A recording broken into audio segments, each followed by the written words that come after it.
Dictation अभ्यास के लिए हमारे चैनल को सब्सक्राइब करें। चलिए शुरू करते हैं।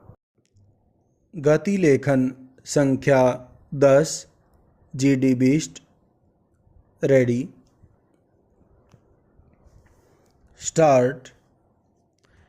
श्रीमन, मेरा निवेदन यह है कि जब हम दूसरे आदमी का हिसाब मांगते हैं, बहुत सी कंपनियों का हिसाब मांगते हैं, उन पर पाबंदियां लगाते हैं, तो यह कहना कि हम मंत्रियों पर पाबंदी इसलिए न लगाएं कि वह मंत्री बन गए हैं, इस बात का द्योतक है कि हमारे मित्र वास्तविकता नहीं समझते।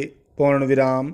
इस संबंध में यह जो दलील दी जाती है कि मिनिस्टर जिम्मेदार हैं, वह कैबिनेट में हैं, इसलिए जब तक उनके खिलाफ कोई अविश्वास का प्रस्ताव न लाया जाए, तब तक यह कानून बनाने का औचित्य नहीं है।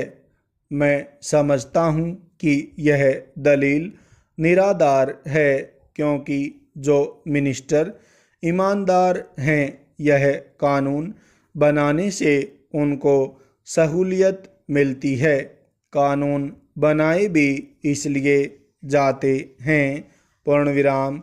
आज हमारे देश की परिस्थिति इस प्रकार की बन चुकी है कि हर एक आदमी भ्रष्टाचार की बात कहता है और भ्रष्टाचार आम चर्चा का विषय हो गया है।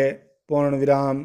मैं जानकारी के आधार पर कह सकता हूँ कि सत्तारूढ़ दल के लोग भी छिपे छिपे कहते हैं कि अमुक आदमी ने बेईमानी कर ली है, अमुक ने नहीं की है आदि।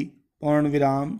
आम जनता और विरोधी दलों का तो प्रश्न ही क्या है। पूर्णविराम। विरोधी दलों के अतिरिक्त स्वयं सत्तारूढ़ दल के लोग ही जब एक दूसरे को बेईमान कह सकते हैं, तो इस दिशा में कोई कानून न बनाना और अपने आप को छिपाए रखना उचित नहीं है। पूर्णविराम। श्रीमन, जो परिस्थिति आज देश में है, उसको दृष्टि में रखते हुए यदि यह कानून बनता है तो इससे लाभ होगा, प्रजातंत्र को लाभ होगा। जो पार्टी पावर में होगी, सत्तारूढ़ होगी, उसको लाभ होगा और विरोधी दलों को भी लाभ होगा, क्योंकि एक रास्ता निकलेगा, एक तरीका निकलेगा, जिसके आधार पर हम लोग नुक्ताचीनी कर सकेंगे। पूर्णविराम। अगर किसी मंत्री ने हिसाब दिया है और हमको जानकारी होती है कि उसने सही हिसाब नहीं दिया है, तो हम उससे जवाब तलब कर सकते हैं। और आज तो विधि विधान मौजूद हैं, जिनके अनुसार हम उनकी जवाब तलबी करते हैं और उनको जवाब देना पड़ता है। पूर्णविराम।